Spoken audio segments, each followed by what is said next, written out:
Assalamualaikum warahmatullahi wabarakatuh. Alhamdulillah, alhamdulillahirabbil alamin, wassalatu wassalamu ala asrofil anbiya'i wal mursalin wa ala alihi washabihi rasulillahi ajmain. Amma ba'du. Pertama dan utama sekali, marilah kita ucap puji dan syukur atas kehadiran Allah Subhanahu wa taala, karena berkat rahmat dan hidayahnya kita dapat berkumpul seperti biasanya. Baiklah, tanpa mengurung waktu, tema kita pada pagi ini yaitu mengajuk tentang bahasa dalam perspektif keilmiahan. Alhamdulillah, di samping saya telah hadir seorang narasumber kita, yaitu salah satu dosen Tafakuh Fiddin, yaitu Ibu Mini Andriani M.Hum. Ya, alangkah baiknya sebelum kita memulai, kita menyapa dulu. Bagaimana kabar Ibu? Alhamdulillah sehat. Kita mulai dulu. Baiklah, sesuai dengan tema, pertanyaan pertama, apa sih Ibu yang dimaksud dengan perspektif keilmiahan? Oke, baik, terima kasih. Nah, sebelum kita masuk kepada bahasa dalam perspektif keilmiahan, alangkah baiknya kita melihat dulu pengertian atau definisi dari bahasa ilmiah dan keilmiahan itu sendiri. Nah, untuk bahasa sendiri itu dalam Kamus KBBI, Kamus Besar Bahasa Indonesia, itu ada dua pengertian. Yang pertama yaitu sistem arbitrer yang digunakan oleh sekelompok masyarakat untuk saling berinteraksi dan mengidentifikasi diri. Yang kedua yaitu pengertian definisinya berupa percakapan, perkataan yang baik, kemudian sikap yang baik dan sopan santun. Nah, untuk ilmiah sendiri tentunya dia memiliki makna bersifat keilmuan. Apa itu keilmuan? Berarti ada kaidah atau syarat-syarat tertentu yang harus dipenuhi ketika kita berbahasa. Nah, kemudian untuk keilmiahan, selain dia bersifat keilmuan, nah ditambah dengan kita melihat kepada situasi dan kondisi serta konteks bahasa itu digunakan. Jadi untuk bahasa dalam perspektif keilmiahan berarti kita menggunakan bahasa itu untuk berkomunikasi dengan orang lain, sehingga dengan bahasa supaya bahasa itu mudah dipahami, kemudian kita melihat situasi dan kondisinya. Nah, untuk bahasa sendiri dalam hal ini dibagi dalam dua kategori, yaitu kita gunakan bahasa tulisan maupun bahasa lisan. Oke. Bahasa lisan dan bahasa tulisan. Lalu Bu, apakah perbedaan dan persamaan bahasa lisan dan tulisan dalam perspektif keilmiahan? Oke. Nah, untuk bahasa lisan dan bahasa tulisan sendiri kita paham ya, kalau namanya bahasa lisan tentunya itu hal, kata-kata, kalimat yang kita ucapkan lewat alat ucap kita. Nah, kalau bahasa tulis tentunya kita gunakan dalam bahasa tulis menulis.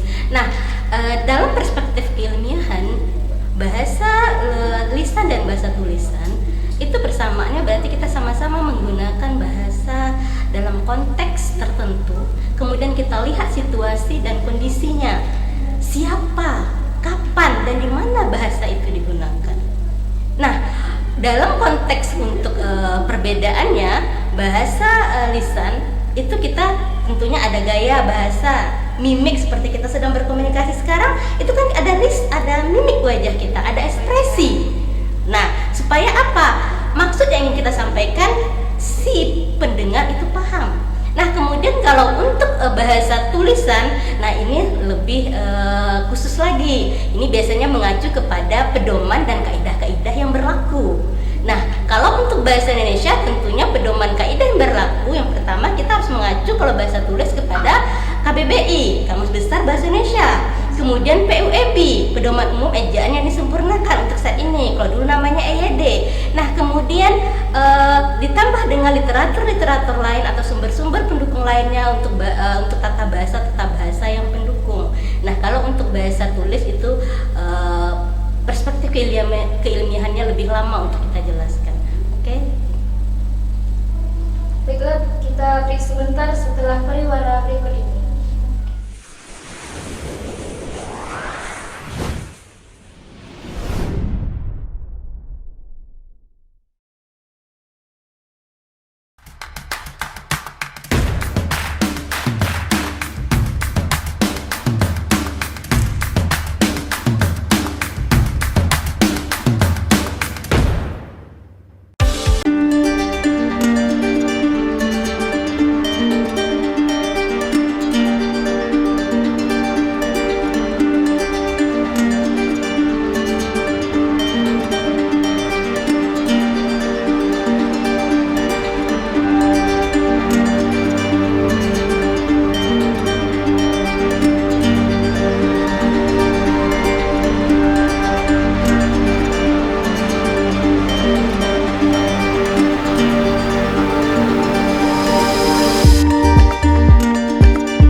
program studi yaitu Hukum Ekonomi Islam atau Muamalah dan Hukum Keluarga Islam atau Ahwal Alsasiyah, serta Fakultas Ekonomi Islam yang memiliki program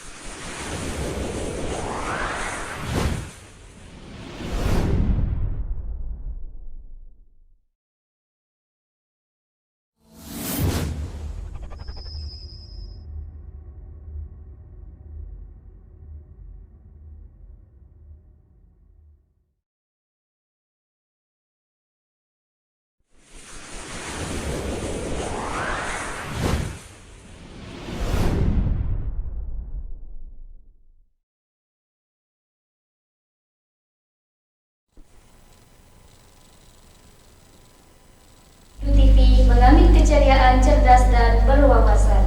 Baiklah Bu, kita lanjut Bu. Pertanyaan selanjutnya nih Bu. Ibu tadi membahas tentang bahasa yang komunikatif yang baik antara pembicara dan pendengar. Lalu apa pula yang dimaksud dengan bahasa yang komunikatif itu Bu? Baik, untuk bahasa yang komunikatif yaitu bahasa itu kita gunakan dalam berkomunikasi mudah dipahami oleh lawan bicara kita. Nah, sehingga dengan bahasa yang mudah dipahami, apa yang ingin kita sampaikan mudah dicerna, mudah dipahami, mudah diterima oleh lawan bicara. Nah, kita mesti membedakan kepada siapa kita berbicara, kapan kita berbicara, kemudian di mana, bagaimana dan prosesnya, di mana kita sedang melakukan pembicaraan. Nah, seperti saat ini kita sedang on air, tentunya kita sedang melaksanakan pembicaraan supaya ada komunikasi. Nah, kalau ibu berbicara mungkin dalam konteks bahasa yang sulit dipahami, tentunya barangkali Ananda host bingung untuk memahami, ya kan? Nah, jadi komunikatif sendiri adalah disederhanakan definisinya bahwa itu sesuatu hal komunikasi dengan menggunakan bahasa yang mudah dipahami dengan gaya setiap orang itu berbeda. Lalu Bu, keilmiahan seperti apa yang diharapkan? Oke, keilmiahan diharapkan di sini adalah keilmiahan dalam konteks, kalau dalam ilmu linguistik sendiri itu ada 3 kategori besar yang mesti diperhatikan dalam kita berbahasa, khususnya dalam berbahasa dalam perspektif keilmiahan. Apa itu konteksnya? Pertama, adanya kalau dalam ilmu linguistik namanya morfologi. Morfologi di sini yaitu kita memilih kata-kata, atau dalam istilah sederhana mungkin pernah mendengar kata diksi. Nah, pilihan kata. Nah, kita mesti memilih kata apa yang harus kita sampaikan kepada siapa. Konteks tadi kembali, ketika kita sedang beraktivitas mengajar keseharian, tentunya itu akan berbeda bahasa yang digunakan. Nah, kemudian kita lihat itu ada namanya dalam segi ilmu sintaksis. Nah, sintaksis ini adalah penggunaan kalimat. Nah, kalimat yang kita gunakan mesti kita perhatikan betul bagaimana konteks kita berbicara. Kemudian yang ketiga itu adalah semantiknya. Semantik ini adalah ilmu makna. Nah, ketika kita berbicara, sebuah kata, sebuah kalimat itu mengandung makna. Nah, sehingga ketika kita salah menggunakan kata atau kalimat tidak sesuai dengan konteks kapan kita berbicara, nah ini tentunya akan mengalami perbedaan makna. Khawatirnya ada kesalahpahaman oleh pihak pendengar. Oke. Nah, ini menurut Ibu nih, bagaimana pandangan Ibu selaku pengamat bahasa tentang bahasa anak-anak sekarang? Oke. Sejujurnya Ibu miris ya melihat bahasa anak-anak saat ini. Eranya betul-betul era milenial. Anak-anak yang terlihat dari sikap, perilakunya luar biasa. Nah, melihat hal itu, Ibu sangat miris. Maksudnya bagaimana? Ketika mereka berbicara, mereka kurang memperhatikan apa yang akan mereka sampaikan. Mereka tidak lagi memperhatikan kepada siapa mereka berbicara. Mereka tidak lagi memperhatikan konteks di mana mereka berbicara. Contoh kecil, ada sebuah kasus pembicaraan antara seorang guru dan seorang siswa. Nah, khususnya pada saat pandemi ini kan pembelajarannya dilakukan dengan sifat daring ya. Nah, mereka biasanya berkomunikasi bisa lewat telepon atau via chat saja. Nah, ketika seorang guru tersebut menyampaikan, menyapa si anak, "Assalamualaikum Bu," katanya. Nah, si anak menjawab bukannya Waalaikumsalam atau dengan kata lebih lengkap. Misalnya gurunya menjawab bertanya tentang Assalamualaikum warahmatullahi wabarakatuh. Sioknya kan dijawab dengan Waalaikumsalam warahmatullahi wabarakatuh. Tapi si anak mungkin karena ingin cepat tidak tahu apakah karena ada kesibukan yang lain, sehingga menjawabnya Waalaikumsalam Bu, Alaikum Bu, Kum Bu, Assalam Bu. Nah, itu saja sudah berbeda maknanya. Maksudnya apa? Kalau Assalamualaikum warahmatullahi wabarakatuh barangkali dalam agama Islam kan artinya dalam bahasa Arab semoga keselamatan terlimpah kepada kalian. Sioyanya kan jawabannya Waalaikumsalam warahmatullahi wabarakatuh. Jadi semoga keselamatan juga terlimpah kembali kepada kalian. Nah, ketika dia menjawab Alaikum, nah ini jawabannya keselamatan kamu. Oke, jawabannya masih bisa diterima. Bagaimana kalau dia menjawab kum Bu, kum Pak, katanya. Nah, ketika kata kum saja dalam kamus KBBI tidak ditemukan arti makna kum karena disingkat kum tadi. Nah, untuk bahasa Arab sendiri kum tadi artinya kalau tidak salah Ibu itu kamu atau kalian, ya kan? Nah, kalau untuk bahasa Sanskerta saja kum itu artinya dipendam atau dibenamkan ke dalam air. Nah, siapa yang dipendam atau dibenamkan ke dalam air kalau jawabannya seperti itu? Nah, dalam situs web online ada situs web untuk melihat makna sebuah kata, itu namanya lektor.id. Nah, di situ kata kum saja diartikan dengan maknanya biji, skor, kredit, angka. Nah, apa yang mau kita bijikan? Apa yang mau kita angkakan? Nah, maksudnya di sini inilah kita supaya saling membiasakan diri dalam berkomunikasi supaya komunikatif. Kalau memang ingin penyingkatanlah yang benar. Karena konteks bahasa tadi berkaitan dengan ilmu semantik, satu kata itu akan berbeda bahasanya untuk arti pada bahasa yang lain. Nah, seperti dicontohkan, bahasa Arab apa artinya, kemudian Sanskerta kalau dalam bahasa Indonesia tidak ditemukan kecuali kata rangkum, vakum itu ada. Baiklah, kita break setelah pariwara berikut ini.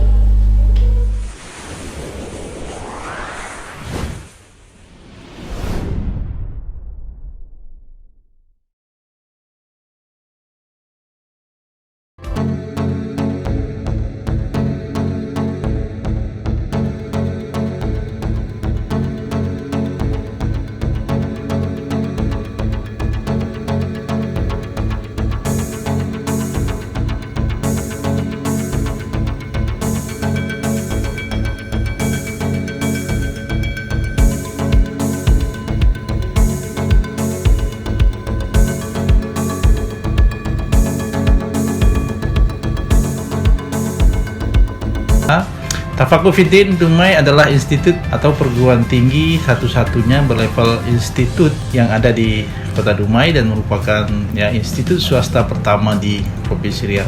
Kita memiliki keinginan yang kuat untuk memajukan pendidikan, terutama pendidikan agama Islam di Kota Dumai. Dengan itu kita memiliki 3 fakultas.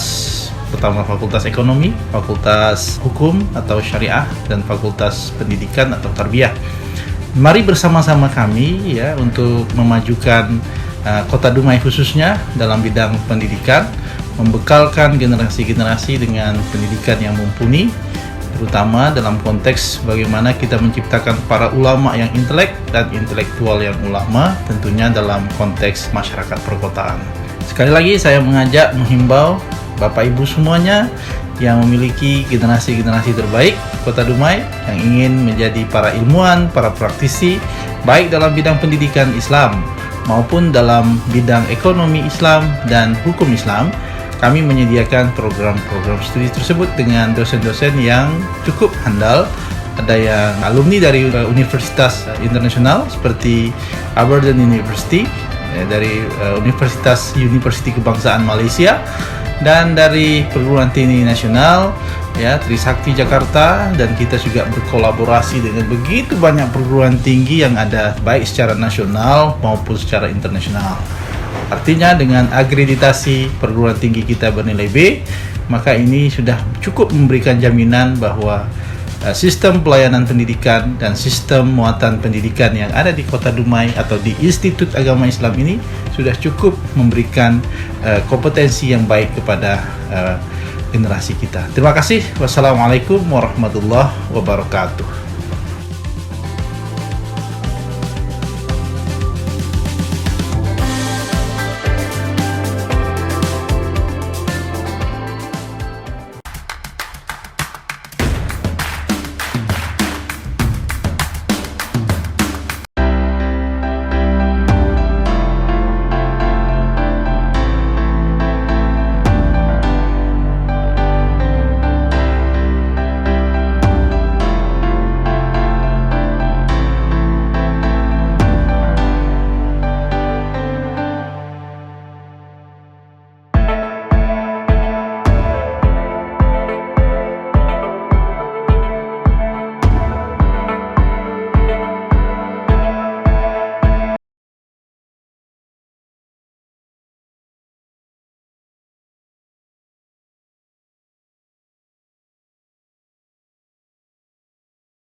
Sebagai penutup, bisakah Ibu memberikan pesan atau poin penting dari tema kita ini? Nah, untuk pesan atau poin penting yang ingin Ibu sampaikan adalah untuk bahasa Indonesia itu kan banyak diambil dari kosakata bahasa Melayu. Nah, di sini bahasa dalam perspektif keilmiahan sebenarnya Ibu ingin menggugah hati kita bersama, khususnya anak-anak zaman sekarang. Pergunakanlah bahasa itu sesuai dengan konteks, situasi, dan kondisinya. Jika ingin mempersingkat suatu kata atau kalimat, perhatikan dulu bagaimana kata itu, bagaimana kalimat itu, supaya konteks tadi tidak terjadi kesalahpahaman antara si pembicara dengan pendengar, sehingga makna tadi tidak terjadi penyimpangan makna. Nah, di sini Ibu ada mengutip sebuah Gurindam 12 dari seorang penyair yaitu Raja Ahli Haji yang terkenal dengan Gurindam 12-nya, terutama pada pasal yang kelima. Boleh sebentar ya? Jika hendak mengenal orang berbangsa, lihat kepada budi dan bahasa. Jika hendak mengenal orang yang berbahagia, sangat memeliharakan yang sia-sia. Jika hendak mengenal orang yang mulia, lihatlah kepada kelakuan dia. Jika hendak mengenal orang yang berilmu, bertanya dan belajar tiada jemu. Jika hendak mengenal orang yang berakal, di dalam dunia mengambil bekal. Jika hendak mengenal orang yang baik perangai, lihat pada ketika bercampur dengan orang ramai. Nah, jelas terlihat pada Gurindam 12 tadi bahwa suatu bangsa itu dilihat dari bahasa yang digunakan. Nah, di sini Ibu ingin menyampaikan supaya marwah bangsa kita, khususnya bahasa Melayu, marwah anak Melayu itu kembali naik daripada daerah-daerah yang lain. Karena sumbangsi bahasa Melayu sendiri sangat besar dalam bahasa Indonesia. Supaya apa? Ketika bahasa itu digunakan ke daerah yang lain, Ibu contoh kecil, pernah ke suatu daerah, mereka tahunya bahasa itu adalah kosakata dari bahasa Melayu. Nah, kamu sedang apa kemarin? Ketika dijawab, saya sedang melaksanakan aktivitas semalam. Nah, kita mengganti kata semalam dengan kemarin. Untuk konteks dalam budaya kita sendiri, itu barangkali tak ada masalah. Semalam itu memang konteksnya mundur ke belakang. Tapi untuk daerah lain, konteksnya kata semalam itu malam hari yang suasananya gelap. Nah, si lawan bicara yang dari suku lain menyampaikan, kok bisa begitu? Pada kata semalam itu konteksnya kami ambil dari bahasa Melayu. Kenapa dipergunakan untuk yang tidak benar? Nah, ini maksudnya supaya seperti kutipan tadi itu bahasa melambangkan jati diri dan budaya seseorang. Nah, jadi kita berusaha untuk menampilkan bahasa yang baik, khususnya mungkin anak-anak sekarang yang kurang memperhatikan bahasa yang digunakan, kembali ke fitrahnya. Pergunakanlah bahasa itu dengan baik supaya marwah bangsa Indonesia, khususnya bahasa anak